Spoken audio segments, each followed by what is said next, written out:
पिछले 24 घंटों में रशिया और खासकर रशियन प्रेसिडेंट व्लादिमीर पुतिन ने सारा खेल ही पलट दिया है और भारत, यूएसए, ब्रिटेन, फ्रांस जैसे देशों को एक बार फिर से सोचने पर मजबूर कर दिया है कि क्या हम वाकई में सही कदम उठा रहे हैं या फिर भावनाओं में बहकर इतिहास की सबसे बड़ी गलतियों में से एक कर रहे हैं। रशिया ने अफगानिस्तान और तालिबान को लेकर पिछले कुछ सालों में बहुत ही एक्टिव रोल निभाया है। फिर चाहे बात ट्रायोका या ट्रायोका प्लस मीटिंग कंडक्ट करने की हो या फिर तालिबान लीडरशिप को मॉस्को में बुलाकर वहां पर होस्ट करने की।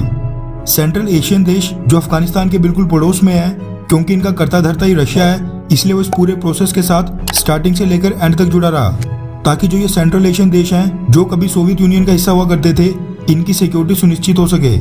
पिछले कुछ दिनों से आपने नोटिस किया होगा और मैंने भी आपको अफगानिस्तान से रिलेटेड कई सारी वीडियोस में बताया था कि Canada, Britain, Germany, US, Bharat, Uganda समेत दुनिया के कई सारे देश अफगानिस्तान के रिफ्यूजीज को अपने देश में शरण देने के लिए पॉजिटिव सिग्नल दे रहे हैं और मानवता के आधार पर कई सारे देश हजारों की संख्या में अफगान रिफ्यूजीज को लेने के लिए रेडी हो गए हैं। भारतीय सरकार ने भी अफगानिस्तान रिफ्यूजीज के लिए भारत के दरवाजे खोल दिए थे। पहले दिन अफगानिस्तान गवर्नमेंट के कई सारे अधिकारियों को इवैक्यूएट करने के बाद अफगानिस्तान के नागरिकों के लिए भारतीय सरकार ने अपनी ई वीजा फैसिलिटी में भी बदलाव किया, ताकि ज्यादा से ज्यादा अफगानिस्तान के नागरिकों को भारत का वीजा मिल पाए, जिसके बाद भारत उनको इवैक्यूएट कर सके। लेकिन ये भी सच्चाई है कि हम बाय एयर फ्लाई करा के ज्यादा अफगान रिफ्यूजीज को बाहर नहीं निकाल सकते हैं, क्योंकि कॉस्टली प्रोसेस होने के साथ साथ ये लेंथी प्रोसेस भी है। और ये चीज तो सबको पता है कि 3-4 करोड़ की आबादी वाले अफगानिस्तान में वहां से भागकर दूसरे देश में जाने वाले लोगों की संख्या हजारों नहीं लाखों में होगी।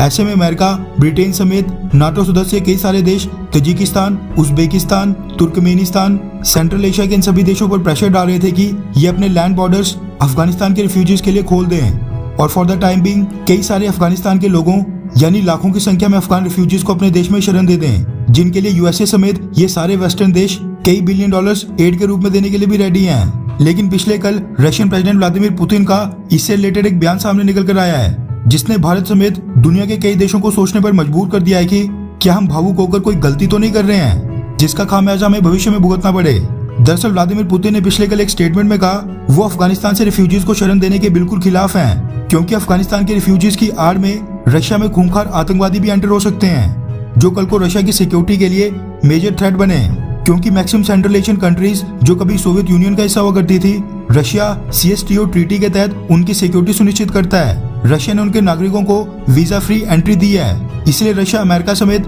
नाटो सदस्य देशों के सेंट्रल एशियन देशों में लाखों अफगान रिफ्यूजीज को बसाने वाले प्लान के बिल्कुल खिलाफ हैं और उन्होंने घोषणा की है कि वो ये मुद्दा CSTO ट्रीटी में जो देश आते हैं उनके साथ भी उठाएंगे। यानी रशिया उनको भी बाध्य करेगा कि वो देश अफगानिस्तान रिफ्यूजीज के लिए लैंड बॉर्डर ना खोलें, क्योंकि रशिया मानता है कि अगर ISIS और बाकी आतंकी रिफ्यूजीज के कवर में सेंट्रल एशियन देशों में एंटर हो गए तो मॉस्को यानी रशिया में घुसना फिर उनके लिए कोई बड़ी बात नहीं होगी।